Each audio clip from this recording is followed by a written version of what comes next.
Hi everyone, welcome back to Carla. Today we're going to have a look at the boat stand we made for Carla, and we're going to look at the 4 original posts, and then we're going to make 4 more points of support so that we make sure she's not going to move anywhere. So yeah, let's see how it goes.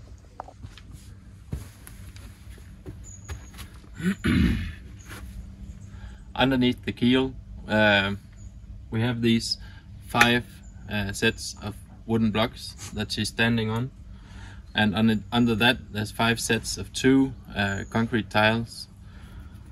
It's probably a bit overkill, but I didn't know how soft the ground was. There's never been driven here. So I wanted to make sure that if it sinks into the ground, I still want the wooden blocks above ground, but so far it hasn't been sinking at all, so yeah, that's good.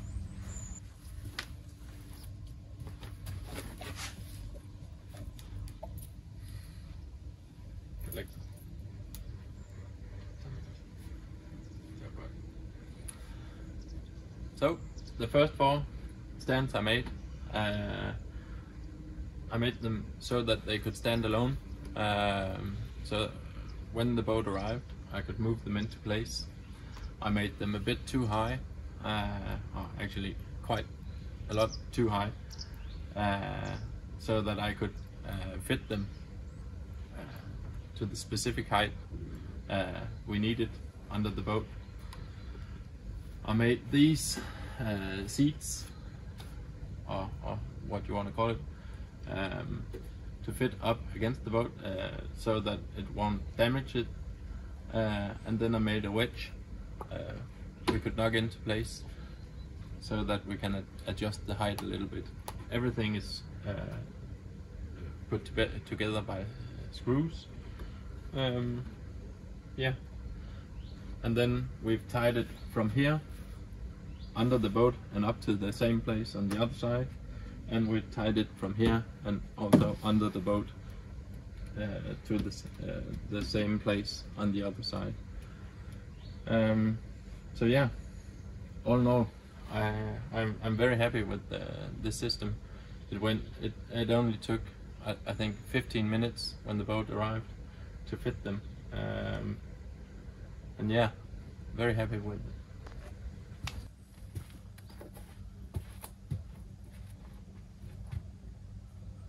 The last 4 supports I chose to make just out of one single piece of wood, and of course this seat that matches the other ones around the boat. I then tied it underneath the boat with a strap, and otherwise tied it to the other stands and to the stand on the other side using wood. I made it so it's leaning a bit out from the angle of the hull, so that if it's going anywhere, it wants to go out, and that's where it's held by the strap and the wood. Yeah, so let's have a look at how I made the 2 in the front.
So yeah, now we have 8 supports on the boat. I'm very happy with it. I did add this piece of wood after recording, just to add some strength to the pillar turning wise. Other than that, I think it's really good. If you have any comments, questions, or good advice for me, please write them in the comment section below. Remember to subscribe to our channel if you want more videos. And yeah, other than that, I think that's it for now. Thanks for watching, and see you next time.